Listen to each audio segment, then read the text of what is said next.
Bahasa Arabnya anxiety itu adalah al-hazan. Kan ada rasa ketakutan. Takutnya udah serius ternyata bukan dia jodoh kita. Akhirnya patah hati kan gitu kan. Akhirnya kecewa. Akhirnya kayak terluka. Itu kan yang ditakuti. Dan itu bagian dari anxiety sebetulnya. Kecemasan. Bahasa Arabnya anxiety itu adalah al-hazan. Makanya kalimat la tahzan. Terjemahan yang lebih tepat bukan jangan sedih. Jangan khawatir. Cuman karena udah terlanjur populer di Indonesia jangan sedih ya udahlah.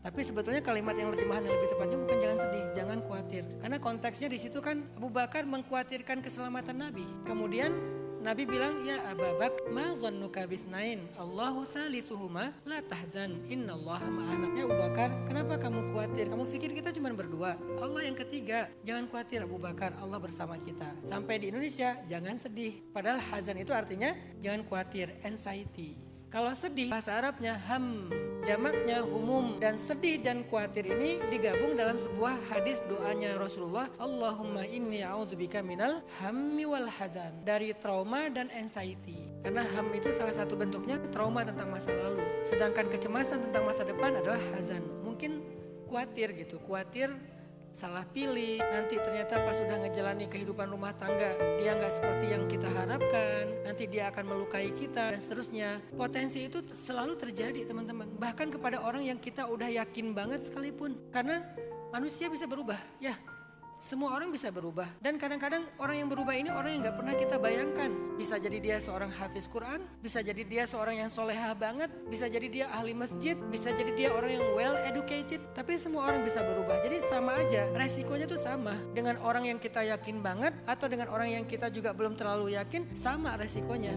Terus gimana caranya menghadapi semua itu? Dinamika, ketidakpastian, belajar yang namanya tawakal kepada Allah. Coba titipkan jodoh kita kepada Allah, titipkan nasib kita kepada Allah, titipkan urusan kita kepada Allah. Allah yang tahu masa depan dan Allah yang paling tahu yang terbaik buat kita. Biar Allah aja yang urus. Hidup yang paling gampang itu kayak gitu, biar Allah aja yang urus. Saya hanya ikhtiar, saya cuman berusaha. Menurut saya ini adalah orang yang tepat, orang yang baik. Sisanya yang saya nggak tahu, saya titipin ke Allah. Nahnu nahkum bizzawahir, kata Umar bin Khattab. Kami cuman menilai sesuatu yang tampak, tidak bisa menilai sesuatu yang gaib. Maka yang zahir bagian kita, yang gaib bagian Allah. Yang zahirnya apa? Dia orangnya kayaknya baik, dia kayaknya orangnya bertanggung jawab, dia kayaknya orangnya solehah, dia kayaknya orangnya santun, dia kayaknya yang zahir-zahir aja nih. Setelah kita ta'aruf, kita mencari tahu tentang dia secara lebih dalam, oke, yang zahirnya udah selesai.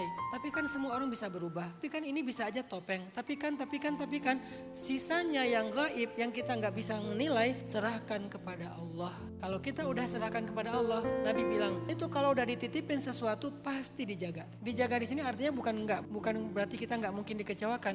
Mungkin dia bisa berubah, tetapi Allah tetap jaga kita. Mungkin dia bisa berubah, tapi Allah pasti bela kita. Mungkin dia bisa berubah, tapi Allah pasti melindungi kita. Allah kalau dititipin sesuatu pasti dijaga. Semua orang bisa berubah. Nah terus gimana? Apakah gara-gara ketakutan itu saya nggak mau total ke anak saya? Saya takut kecewa, dikecewakan sama anak, dikecewakan sama pasangan, dikecewakan sama sahabat. Hey, semua orang bisa berubah. Maka biarkan hal-hal yang belum terjadi itu menjadi bagian Allah. Yang menjadi bagian kita hanya yang hari ini dan yang kita bisa nilai. Dengan kayak gitu insya Allah kita nggak terlalu banyak ngasih porsi buat anxiety. Tetap ada tapi masih wajar.